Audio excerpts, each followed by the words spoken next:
Alright, WWE fans, what is going on? It is WWE at Home 219 here to review the 20th anniversary of Monday Night Raw. Now, going into Monday Night Raw, I was expecting a can't miss show with the 20th anniversary. It's kind of like Raw 1000. It's one of those shows you don't want to miss. There's been rumored returns like Stone Cold and Undertaker, so I was definitely tuning in tonight. So let's review the fuck out of Monday Night Raw. The first segment we'd see Mr. McMahon would welcome everyone to Monday Night Raw, just like Vince McMahon used to and back in the day. He announces the big main event, which would be John Cena versus Dolph Ziggler in a steel cage match. Pretty intriguing. Then he would tell everybody that the Rock concert will be here tonight, and then the Big Show would come out and interrupt and basically say to Vince that that was the wrongdoing of having a title match on SmackDown. He's got a valid point there because it is just a SmackDown. Uh, then Del Rio would end up coming out, and Del Rio would want his title match right now against the Big Show. He want Big Show to take his rematch clause and do it tonight on Monday Night Raw. The Big Show wasn't having any of that. The Big Show wants a match at the Royal Rumble, and that's probably what he's going to get. The opening segment was pretty solid. This Del Rio Big Show feud is actually kind of intriguing. I'll give it a B. The first actual wrestling matchup on the 20th anniversary of Monday Night Raw would be the Intercontinental Champion Wade Barrett going against Randy Orton. Now, Randy Orton, I've been waiting for this heel turn, but it just hasn't come yet. Randy took control early. There was lots of holds going on early in the matchup. Things started to heat up. An RKO was reversed, though, and it led to a bullhammer from Wade Barrett, as Wade Barrett, surprisingly, in my opinion, defeated Randy Orton. The Intercontinental Champion is staying strong. I'll give that matchup a C plus because it wasn't nothing too special, but it wasn't bad. Then there would be another Dr. Shelby segment with Daniel Bryan and Kane, which is always funny. I'll give it an A plus. Then we'd see Kane versus Damian Sandow. Very short matchup. Kane would end up winning off a choke slam. Very repetitive matches here. We see these matches almost every Raw. I'll give it a D minus. I mean, nothing that you would want to see on Monday Night Raw, especially the 20th anniversary. I don't know how many times I'm going to bring that up, but I was just very disappointed with the start so far. Then finally, they would announce the first member of the 2013 Hall of Fame. We'd end up finding out that it is Mick Foley, and then the Shield would come out. Now, I like the Shield. I think this is pretty cool how they come out. Then we'd see Ryback come to save Foley, and then we'd see Randy Orton, and then we'd see Sheamus, all guys that have been victims of the Shield. Shell Shock to Ambrose would end really this segment. Maybe this could be leading to a future pay-per-view match. Maybe even at WrestleMania, those three could face off against the other three. Who knows? It's just throwing out ideas there in a segment that I'll give a B minus. It's nice to see Mick Foley getting what he deserves, the hardcore champion in the 2013 Hall of Fame.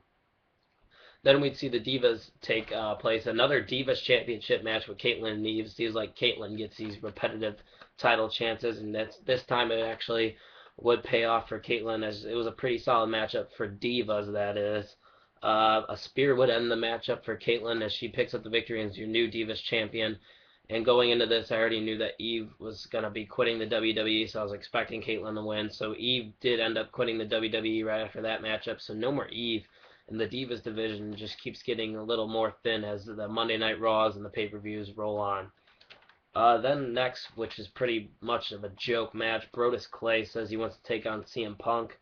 So that's what we would see. CM Punk would win off a flying elbow and turn it into an Anaconda Vice, what I suspected. Once again, average matchup, nothing to it. Brodus Clay's a joke to me. I'll give it a C minus. Next, we'd see Sheamus versus the three-man band in the Over the Rope Challenge. It's kind of a preview of the Royal Rumble. Jinder Mahal would be the first one to get eliminated. Then we'd see McIntyre get eliminated, but surprisingly, Slater would end up eliminating Sheamus by the help of McIntyre and Mahal. Very pointless, in my opinion. Obviously, this could be foreshadowing a situation in the Royal Rumble. Maybe Sheamus is in the ring with the three-man band, and he ends up clearing house and being the last guy standing out of those four. But this matchup, I'll give a D, because I don't get why we're seeing this again, because we've seen Sheamus take on three-man band the past couple weeks. Then Miz TV would be there with a special guest, two-time Hall of Famer Ric Flair. Terrible crowd reaction, I thought, when Ric Flair came out. He's one of the best in WWE history, and he didn't get the respect I believe that he deserved. It was basically a pointless Miz TV. A lot of wooing would go on. Cesaro would end up interrupting, thank God, because like I said, this segment was very poor. We'd see a bunch of Flair chops, and then it'd lead to a skull-crushing finale on Cesaro. And then the figure four, The Miz would give to Cesaro. It's basically showing that there probably will be a Royal Rumble United States title matchup between Cesaro and The Miz.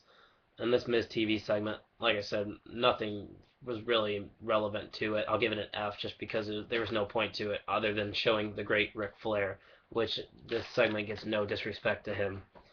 Next, another matchup we've probably seen before many of times, Daniel Bryan versus Cody Rhodes. A short matchup, and the no lock would end up winning for Daniel Bryan. I'll give it a D+, just because it's a showing of things maybe to come at the Royal Rumble. Then finally, we get to the last wrestling match of the night, the main event. JR would come out, and Michael Cole would give up his seat so JR could call the match. I think that was pretty cool of Michael Cole to do because JR is one of the best ever to be on the commentary booth. Like I said, John Cena would take on Dolph Ziggler in this cage match with Big E and AJ around the cage. A very explosive start. There was many attempts, like you'll see in all cage matches, of people trying to escape through the doors, going up top, or maybe even pinning them. It was pretty much back and forth, counter after counter. Once this match started to heat up, we'd see Big E kind of stopping Cena from escaping because Cena had a couple instances where he had a chance of getting out of there. Big E would grab a chair, start swinging it at Cena. Surprisingly, Cena kicked out of a zigzag. There was a cool DDT from Dolph Ziggler off the top rope in there. And then towards the end of the matchup, how this match ended, AJ would start climbing the cage. Then Big E would enter through the door of the cage. And then you would think they had the numbers, but John Cena ducks under a Dolph Ziggler briefcase, and Dolph Ziggler ends up hitting the briefcase on Big E. And then John Cena AA's Dolph Ziggler, and which was the best match of the night, and it was the main event. I'll give it an A-. John Cena defeats Mr. Money in the Bank, Dolph Ziggler. And finally, to end the 20th anniversary of Monday Night Raw would be the Rock concert. Basically, these things are made to make fun of people. He's making fun of Heyman, making fun of Vicky. He would call Vicky out there. One of his most memorable sayings to me was, "Biatch, you look horrible tonight." That was very funny. The Rock's a very entertaining guy. That's why he's called the most must-see guy in entertainment. Then he would call out CM Punk. We'd see Punk and Heyman come out, and then he'd poke fun at Heyman, and then basically tell CM Punk how he's going to become WWE champion at Royal Rumble, blah, blah, blah. Punk then would attack Rock, and it basically the Raw would end, and these two going at it, fighting around the ring. And in a Raw it's the 20th anniversary of Raw. I saw rumors of Undertaker, Stone Cold Steve Austin. You're in Texas, where Stone Cold's from. Where are all these big name guys? If you want to get fans interested, and especially on a show where it's the 20th anniversary, you would think there would be something big going on. There really wasn't much to see tonight. If you missed tonight's Raw, you really didn't miss much. Just repetitive storylines. They need to start throwing new guys into the mix, do something different. I mean, yeah, there's face turns going on with Del Rio and Miz, but I'm not really getting over with this Miz face turn, but Del Rio, I think it's pretty cool. But like I said, I'll give Raw was very disappointing, and I'll give it a D for disappointment. So guys, like and subscribe to my channel. Follow me on Twitter, and tell me what you thought of Monday Night Raw. Subscribe, and take it easy.